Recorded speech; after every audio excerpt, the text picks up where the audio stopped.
Hey everyone, this is what we're going to be looking at today. This is Playing with Power. I think this was done by Nintendo itself, so this is a pretty cool book in its own right. It's set up a little bit like the old Nintendo Power magazine, and that's really kind of a fun thing for at least me to look at. I was a subscriber for Nintendo Power for a while, which was a little bit sad because I didn't actually own a Nintendo or at least own a Nintendo console for a couple of the years that I was a subscriber. Mostly when they moved into N64, and I didn't actually have the money to get it or anything like that. Neither did my parents weren't really into paying for it, but whatever. Excuse me. So let's go ahead and get started here. I'm going to be skipping around a little bit, just because there's some stuff in here that isn't really necessary, and doesn't really need to be covered here. They talk a little bit about the guts of the Nintendo itself, and some of like the technical aspects of the system. That's not really what I want to get into with this. So we start off with the launch of the Nintendo, at least the Nintendo Entertainment System. So this is really cool because it gives you kind of a brief explanation of a bunch of what are called the black box games. These are the original launch titles, and also some of the games that came in what's labeled the early period. And that's kind of how this book is laid out. They talk about the early period of Nintendo, and then they go with the middle period and then the late period. It's a nice way to kind of break this down, and these do go by the US release dates. So if you're thinking about the Famicom, this is going to be a little bit different from that. So we go into the early period, and these are a few of the games in the early period that were released. So you have the arcade, most of these are arcade hits, and that was kind of Nintendo's thing at the very beginning. They did a lot of what Sega did. The only difference is their arcade games seem to be a little bit more family friendly. I mean, Altered Beast wasn't exactly the same as Donkey Kong or the original Mario Brothers or even Popeye. Now, I do own a few of these. I haven't really played all of them. I haven't played Gumshoe because my zapper doesn't really work anymore. I played the original Donkey Kong. I was actually lucky enough to play this in the arcade, and it's a really fun game. It's pretty simplistic, but it's still a lot of fun. I have Donkey Kong 3 on the Nintendo. I think that one might have been better if I played it in the arcade, but nevertheless. So we can go ahead here. Yeah, now we're just going to get more into the games and whatnot. So let's go ahead and skip ahead a little bit. And we go into the middle period. This is where a lot of the games that I really love sort of came in and whatnot. So Legend of Zelda, Metroid, and also Punch-Out as well. Now, I also have a bit of a soft spot for World Class Track Meet, and that's mostly because my friend and I played it an awful lot over at his house. The original Zelda still has to be probably my favorite game out of any console whatsoever. And Metroid, we rented that an awful lot, but we never owned it growing up. Kind of wish that we had. Now that I look at it, it actually plays a lot more like a survival horror game, which is really awesome. And this is one thing I wanted to highlight, and I wanted to use Metroid for an example for it. So this game gives breakdowns of a lot of the games that are in here, which for Metroid in particular is really awesome. Simply because you kind of feel like a rat in a maze when you play this thing.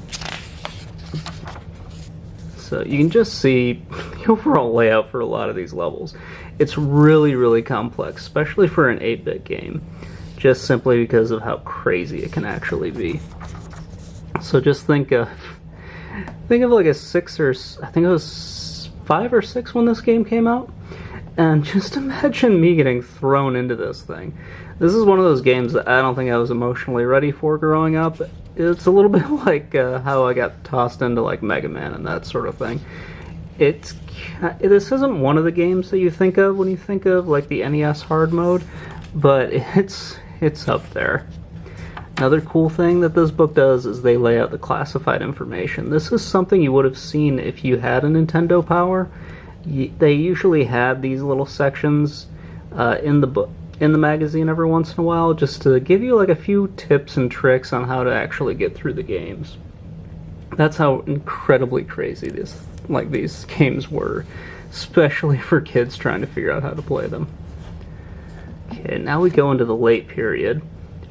This is where a lot of the games like really hit on like the technical limitations of the system. They were really able to like push it as far as they could go. Super Mario 3 is definitely the one that you think of when you see that. Also, there is another one in here. Should have it. Yeah. Okay. So, if you ever seen like Wario's Woods, there is a lot going on in that game. They did a very good job with it. Also, Yoshi's Cookie. These are a lot of puzzle games that they're showing here, but they're still an awful lot of fun. If you ever get a chance to play Star Tropics and Star Tropics 2, those are really great games that I recommend as well. Now, this one, the Triple Cart here, this is one that I really don't know if it was actually put out like as a standalone cart in 1990, because I vaguely remember playing it over at my friend's house, because he got a bundle that had this and also came with the power pad as well, and that was really awesome. It kind of made me pretty jealous at the time, because we just had the one with Duck Hunt in it, which was still great, but not quite as much fun as I had hoped, as getting the one with the power pad and everything like that. This is another section that you would have seen if you had the magazine with you. And that was the Counselor's Corner. This was another one of those things where they would answer your questions about some of the games, especially if it was like a really crazy thing. You could also get like other weird stuff thrown in there as well.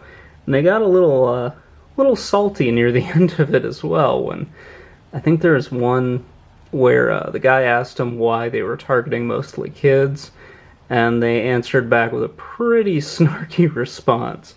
It's pretty funny if you can go and find it now. I don't have like a collection of Nintendo Powers anymore, so I can't really tell you what issue that was in.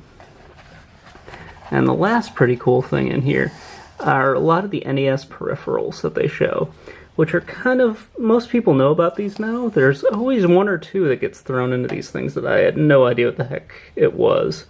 And that would be the hands-free controller. I had never heard of that until I opened up this book. I've heard of a lot of the other ones, but that thing, I really don't know. I've never played it before and didn't even know it existed. It's kind of crazy to see a lot of these. Now, when I was growing up, I knew about the 4-score, knew about the Zapper, the Advantage, the Max, and I had heard about Rob, but I had never seen it until probably about 15 years ago. But it's kind of a weird thing to see all these things going back. The NES satellite there is another thing that I had no idea even existed. So that's basically the book, guys. It does have a lot of level breakdowns for the different games that are inside of it. I didn't go over those here because I have another video where it does probably a better job of going through those different books. The NES Atlas, that one does a much better job than this does. And you'll see a lot of the information in the Atlas as opposed to in here. Anyway, guys, that's pretty much it for me. I hope you guys liked the video, and let me know in the comments below if you liked it or hated it. I hope you all have a great day.